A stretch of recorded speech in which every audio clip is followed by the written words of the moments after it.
Welcome all sports fans, YouTubers, Facebookers, all social media across the nation. Uneducated that represents Uneducated Sports Talk, and I'm your host, Carlos Clayton. Today, we're going to talk about NFL, NBA, and lots more. But before we do that, please, if you haven't, like and subscribe to Uneducated Network. It is on the t-shirt right here. Please like and subscribe, share, and comment all Uneducated Network, only on YouTube. Like, subscribe to where you can see my show, Uneducated Sports Talk, and many other shows. We have different genres and different features as well. So please like and subscribe to Uneducated Network. Stay smart, stay uneducated. That's our thing right there. Anyways, this is Uneducated Sports Talk. Like I said, I'm your host, Carlos Clayton. NFL news on the day. We just got done with the Thursday night game. A quick recap. The Seattle Seahawks go into Arizona and defeat the Cardinals 22-16 in a game that was noticed for two things. Russell Wilson is still ridiculous, and that Thursday night games, well, a lot of injuries are involved. Just a quick recap. They win 22-16. Russell Wilson, 239 yards, 2 touchdowns. Adrian Peterson is shut down pretty much for the whole entire game. 23 carries on 39 yards. That's a 1.7 yards per average. That was just a great game plan from the Seattle Seahawks. Shut down Adrian Peterson. Let Drew Stanton, who's the backup to Carson Palmer, let him throw the ball as many times as possible. And it worked out clearly for the Seattle Seahawks. But Larry Fitzgerald, they got his 10 catches, 113 yards. Drew Stanton was either off or other receivers outside of Larry Fitzgerald weren't catching anything. So that relies on the problem right there. But moving on, Seattle Seahawks, they went in and did what they had to do. They did what they had to do. Russell Wilson was being Russell Wilson. Basically, the game was 15-10 at one point. Still a close game for anyone to win. And then Russell Wilson makes magic out of nowhere. If you haven't seen it, I'm pretty sure it's on YouTube already. He rolls out to his left. He spins backwards once, spins backwards twice. Then finds Doug Baldwin one-on-one for a jump ball. And Doug Baldwin takes about 54 yards, I believe, down the sideline. Didn't score a touchdown, but if the Seahawks somehow make it to the Super Bowl or make it to a deep playoff run, that particular play right there is going to be one of the ones that propels them to their Super Bowl run or their playoff run, something like that. But it's still ways to go. 22-16. Arizona 4-5 without Carson Palmer. Adrian Peterson is either boom or bust. It's gonna be. It's basically gonna be boom or bust.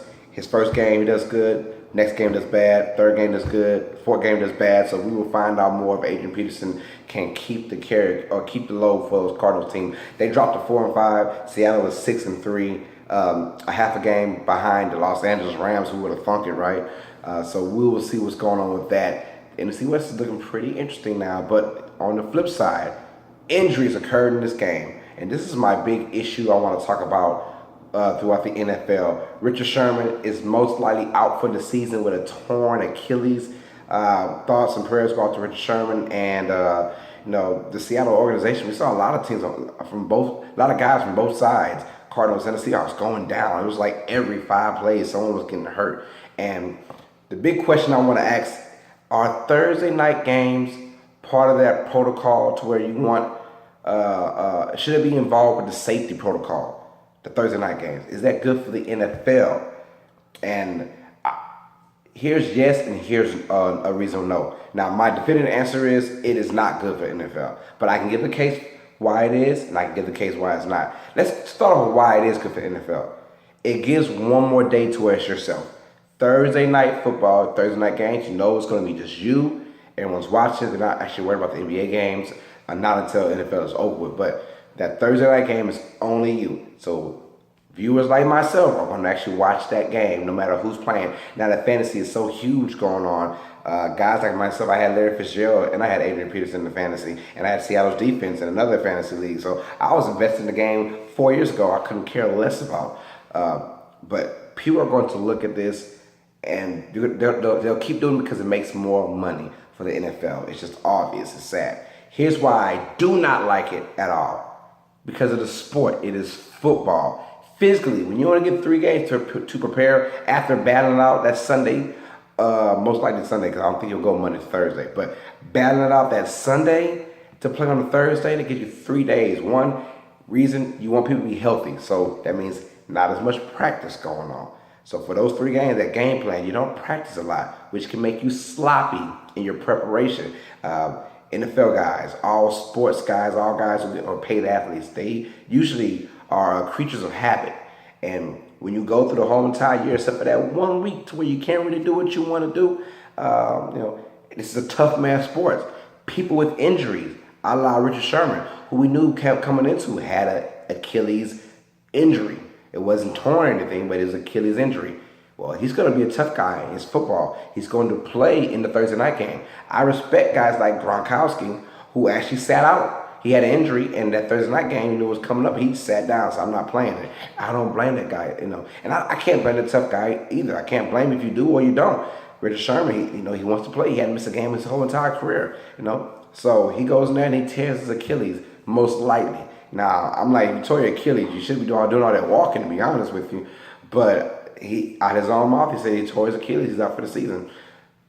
That right there is bad for the NFL because the Thursday night games are so quick after the turn on. People can say, well, they're just playing football. No, they're playing a sport that they love. This is a contact sport. Every single play, if you're in the trenches, you're touching someone or you're hitting someone every single play. And this is the one sport. Well, one play could be your last at any moment. So I don't like that because you put a lot of pressure on these guys who want to win. This isn't basketball where you're playing 2 days later or back-to-back. There's not that much contact going on. But football, there's contact everywhere. So you put in preparation with no preparation. That means you're out of your habit. And then it's on a short week. And then you got to play physical. That's not a good combination. That's where you see guys get hurt like crazy. I'm telling you right now, it's going to take a major quarterback, a Tom Brady, a Drew Brees, Aaron Rodgers, someone on a Thursday night game to get hurt and be out for the season to where they can start having conversations. Should we play these games on Thursdays? Should we? Now, for the NFL standpoint, they're going to play regardless. It's all about the money. And I can't blame it if you're an NFL guy. If you're the guy that's running the NFL, you can't complain about that. They're going to try and get as much money as they can from folks like myself. But with that being said, thoughts and prayers go out to Richard Sherman. I hope he gets better. I hope he comes back stronger for next year. Stop walking, man. You got a torn Achilles. You shouldn't be up there walking. Stick with the NFL news. Once again, a reoccurring thing. Ezekiel Elliot, once again, it feels like the 5th time in 5 weeks, he has been suspended, but now he's basically out of options, they're saying. So he's definitely going to be suspended for this game against Atlanta. It's good news for Falcons fans and bad news for Cowboys fans because the Cowboys are just getting where they want to be. They just finished beating the Chiefs, but we all knew Ezekiel Elliot was just playing with fire, and eventually he's going to get caught up. I thought he should have sat down about 3 weeks ago to where he can come back for week 13, something like that in that range. But he got suspended, and most likely he will not play in this game for real, for real. He has to have an emergency appeal, something like that. I don't know the routines, but if Ezekiel Elliott cannot play, now people say the offensive line, and it is the best. But at the same time, Ezekiel Elliott is probably the best running back in the game. So you put the best O-line with the best running back, you got problems. You just cannot plug. Now, people think you can just plug anybody behind that offensive line and they'll run for 1,300 yards. No, not true. Yes, Darren McFadden a couple years ago was pretty decent at running the ball, but he's not Ezekiel Elliott. Ezekiel Elliott would take advantage and then he will get his own. A lot of guys can't get their own. Darren McFadden, he's not going to get his own. Alfred Morris is not going to get his own after he gets the break from the offensive line. Ezekiel Elliott is a game changer. If you put the orders all on Dak Prescott, that's what I'm scared of right now. We don't know Dak Prescott's true grit because he hasn't had that kind of pressure to be, quote unquote, the guy. When I say the guy, it is without Ezekiel Elliott, without a running game. You put Dak Prescott on a different kind of team that doesn't involve the run game as much as the Cowboys do. Is he that good? I don't know. I will say yes because I think he's poised and he's very mature, and he does a lot of special things on the field. But it's nice to always have a great running game to have your back, to where people respect the run first. Then you gotta respect Dak Prescott. Well, now if the tide is turned, you gotta respect Dak first, and they're saying, we're gonna play for the run, and we want Dak to beat us. Go ahead, beat us, Dak, beat us. Then we'll see what goes on with Dak Prescott and those Cowboys. So they have a tough game against the Falcons. We will see about that. A quick note, my next episode, I will give out my winners for Week 10. Also, I give out my fantasy. I know I haven't done that in a few weeks, and I do apologize to all the fans out there. I will start talking about fantasy football pretty soon again. And it might be this Saturday. It might be uploaded Saturday. So be on the lookout for that. And, of course, college football, casual talk with my boy Brian Wilkinson. We'll talk about that. That'll be uploaded on Wednesday morning. I'm talking like 1 in the morning, midnight, something like that. I get down. But with that being said, also, I want to talk a little NBA news now. Let's go on with NBA news.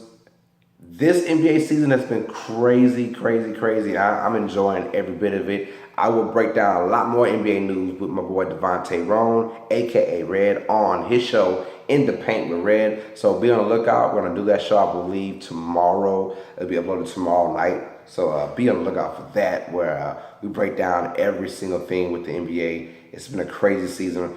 We talked about parity all last year on Uneducated Sports Talk. How I didn't like that the East is just so bad and the West is just so good. And still, with all these great players going to the West, and the West is still much better than the East. But you kind of feel like at the beginning of the season, now we're talking the first 11, 12 games now, and you got a feeling that, man, it might not be parity, but at least the league, the season itself is feeling like not a dud. We came in the last 6, 7 years, and you knew who was going to be the top 4 teams in each conference, pretty much. You knew that. You had a feeling. This year, you just don't know. Outside of the Warriors, being number 1 in the West, I believe which they're going to be. You don't know anything else about this season. The Cavaliers are still struggling. The 76ers are a young team rise. They won 5 in a row, maybe 6. I haven't checked on them in about a day. So, I'm loving the season. I'm loving the parity. I'm excited about what's going on. I want to talk about the rookie class, though. And right now, we all came into this thing like this rookie class could be as special as 2003 when you had LeBron James, D-Wade, Carmelo Anthony, those guys coming into the same draft. And you felt like, okay, this could be something special. And so far, now you got to add Ben Simmons to this rookie class, because now Ben Simmons is one of those rarities. He's a red-shirted rookie a la Blake Griffin. But Blake Griffin did win Rookie of the Year when he was a rookie. But that gives Ben Simmons the advantage because he saw that role life last year. He's dealt with that. He's had time to work with coaches, NBA level coaches or coaching to get his game better. So right now, I'm putting it down right now. Ben Simmons will be the Rookie of the Year. I pretty much said that before the season started. He's going to be Rookie of the Year. He actually had the advantage pretty much. Lonzo Ball, that's another story. I told all my peers and all my colleagues, and I told them, this is Lonzo Ball's stat line for the season, just before the season even started. I said 9, 7, and 7. 9 points, 7 rebounds, 7 assists, which is not bad at all for a rookie point guard. But when you have this much expectation on your shoulder for a city, for a franchise, now you got problems. 9, 7, and 7 is not going to cut it. And I've seen his games. Either he's not aggressive or he's aggressive to a fault. When he's not aggressive, he plays good defense. I give him that. He plays really, really good defense, and better than what I expect he would have played. And he has great catch-up ability. Let me just say that when he gets beat by a point guard, he knows how to come back and either challenge the shot or block the shot from behind. He has that great ability. Also, he's not your typical ball hog. Now, I thought I would see more of him catching the ball, ball, running up and down. No, he usually catches it and he throws the outlet really, really quick. I want to see him do more facilitating through fast break, catch rebound and go run past the half court line, then make a move. He gets the ball pretty much and he outlets it to the next wing or the next guard. And I don't like that fact. I want you to have the ball in your hands, Lonzo Ball. You got to have the ball in your hands and make the plays. And I'm pretty sure people have been telling him this, but some games he's either it seems like he doesn't care, or he's just there to let's run the play kind of guy. Or he's over aggressive when I mean he's shooting shots he shouldn't shoot, or he's taking bad shots, a lot of bad threes, a lot of catch and shoot. That's not him. He's not a catch and shoot guy. I can be honest with you guys right now. He's not a catch and shoot. But he's a I'm wide open and let me shoot this ball. Yeah. He's that kind of point guard or kind of shooter. And with his motion that he has, it's gonna be tough to make shots. But my thing is when he gets into the lane, he's not making good decisions when you're Lonzo Ball. And it'll get better in time. He needs to get stronger as well because he's still thin. But outside of that, the Lakers team they're playing fantastic as well. They're 5-6, but they've been in like every single game. They come back from 20-point deficits, I believe, 3 times this year already, to either win the game or make it a close game. So all these teams outside of the Sacramento Kings, who are like 1-9 or 2-8, something like that. They did beat the Thunder. The Thunder are struggling as well, so we don't know what's going on with the season right now. It's very early. I kind of had a feeling the Thunder would start off kind of struggling just a little bit because you got to get that continuity in. It's 3 guys who play isolation ball, now they're on the same team, and you expect them to go and win 60 games. It's just not about to happen like that. Even the Miami Heat, LeBron, D-Wade, and Bosh, their first should start off 9-8, so you know how that can go. But the Thunder in this crazy, crazy West, they have to get together because the West is only going to get better and better. Like I said, the only guarantee I can guarantee is Golden State being the first number 1 seed in the West. That's all I can guarantee for this whole entire NBA season. The rest, and Ben Simmons winning Rookie of the Year. De'Aaron Fox is playing pretty well, but I would like for him to take more charge. That'll come in time. He has his veterans, so they're probably telling him what to do. So the rookie class is pretty good, but you got Markelle Fultz who's out right now with I heard it's like just a slumping shoulder or something in the shoulder that's making him kind of I'm not sure, but the class is going to be a good one towards the end. I can guarantee you that when Tatum comes back from his injury as well for the Celtics, the Boston Celtics team they lost their first 2 games. They've won 10 in a row now, so. The season is getting good. Kyrie Irving is the man we always thought he would be. LeBron James is doing his thing as well. Ben Simmons is looking like a freaking beast.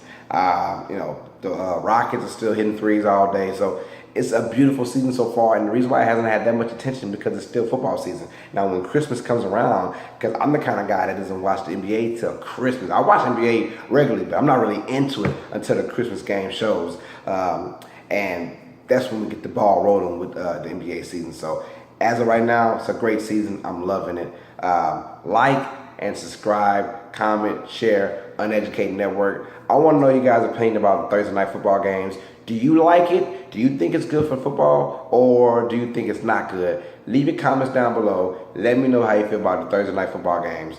That being said, like and subscribe to Uneducated Network where you see my show, Uneducated Sports Talk. You see Craig Turtle Jones' show, So You Think You Know Sports, and many, many, many other shows. That being said, sports fans, you know what it is. Stay smart, stay uneducated. Peace.